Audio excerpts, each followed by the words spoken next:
ஃபியூலை கம்மி லெவலில் வச்சு ஓட்டும்போது டேங்க்லேருந்து ஒரு சவுண்டு வருதுன்னு சொல்லி நிறையா பேர் வந்து கேட்டிருந்தீங்க. ஸோ அதுக்கு முன்னாடியே சொல்லியிருப்போம், ஃபியூல் பம்ப்லேருந்து தான் வருது அப்படின்னு சொல்லிட்டு.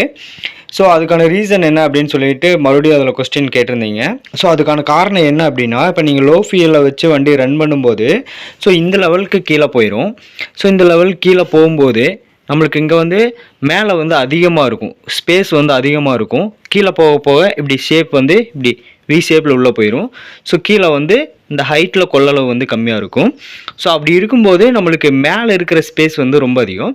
ஸோ அதனால் என்ன ஆகுது அப்படின்னா, நம்ம லோ ஃபியூல் கீழே போகும்போது அந்த ஹாலோ ஸ்பேஸ் இருக்கு இல்லையா மேலே, ஸோ அந்த ஹாலோ ஸ்பேஸ் வந்து எம்டியாக இருக்கிறதுனால அந்த ஃபியூல் ரொம்ப கீழே போயிடுச்சு அப்படிங்கிற போது அந்த ஃபியூல் பம்ப் ரன் ஆகும் இல்லையா, ஆர்பிஎம் எல்லாம் சேம் தான்.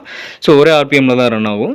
ஸோ அப்படி அது கீழே ரன் ஆகும்போது அதோட சவுண்டு வந்து இந்த ஹாலோ ஸ்பேஸில் அடித்து அது ரிஃப்ளெக்ட் ஆகிற சவுண்டு தான் வந்து கொஞ்சம் நம்மளுக்கு லவுடாக கேட்குது. அதர்வைஸ் வந்து பார்த்தோம் அப்படின்னா அது ப்ராப்ளம்லாம் எதுவும் இல்லை. ஸோ நம்ம ஃபியூலை வந்து ஃபில் பண்ணிவிட்டு ஓட்டணும் அப்படின்னா அந்த சவுண்டு வந்து கேட்காது. ஏன்னா மேலே ஆலோ ஸ்பேஸ் கம்மியாயிரும். நம்மளுக்கு ரொம்ப ஃபியூல் லெவல் வந்து இதில் கிட்டத்தட்ட ஒரு ரெட்டுக்கு கீழே போகுது அப்படிங்கிற போது நீங்கள் ரன்னிங்லேயே வந்து உங்களுக்கு சவுண்டு வந்து அதிகமாக கேட்கும். ஸோ அதுக்கான காரணம் வந்து அதுதான். ஸோ டேங்க் வந்து ஹாலோ ஸ்பேஸாக இருக்கிறதுனால தான் அது வந்து ரிஃப்ளெக்ட் ஆகி எக்கோ ஆகி லவுடாக கேட்குது. அதர்வைஸ் வந்து பார்த்தோம் அப்படின்னா ஃபியூல் வந்து பம்புக்கு எட்டாமல் போகுது அப்படிங்கிறதெல்லாம் கிடையாது. ஸோ அது குறிப்பிட்ட லெவல் இருக்குது. ஸோ ரொம்பவும் வந்து இந்த பைக்கை பொறுத்த வரைக்கும்லாம் நம்ம வந்து ஃபியூலை ரொம்ப லோ லெவல் வச்சு ஓட்டக்கூடாது. அப்படி ஓட்டணும் அப்படின்னா நம்ம ஆல்ரெடி சொல்லியிருப்போம் இல்லையா, பெட்ரோலே வந்து ஒன் ஆஃப் தி லூப்ரிகன்ட் மாதிரி தான் ஆக்ட் ஆகும். ஸோ அப்படி ஃபியூல் இல்லாமல் ஓட்டணும் அப்படின்னா நம்மளுக்கு வந்து ஃபியூல் பம்பு போகிறதுக்கான வாய்ப்பு இருக்குது அப்படின்னு சொல்லியிருந்தோம். ஸோ அந்த மாதிரி தான் ஆகும்.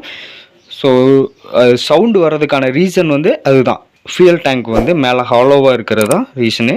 ஸோ அதர்வைஸ் அது வந்து ப்ராப்ளம்லாம் ஒன்றும் இல்லை. நீங்கள் மறுபடியும் வந்து ஃபியூல் ஃபில் பண்ணிவிட்டு ஓட்டினீங்க அப்படின்னா அந்த சவுண்டு வராது.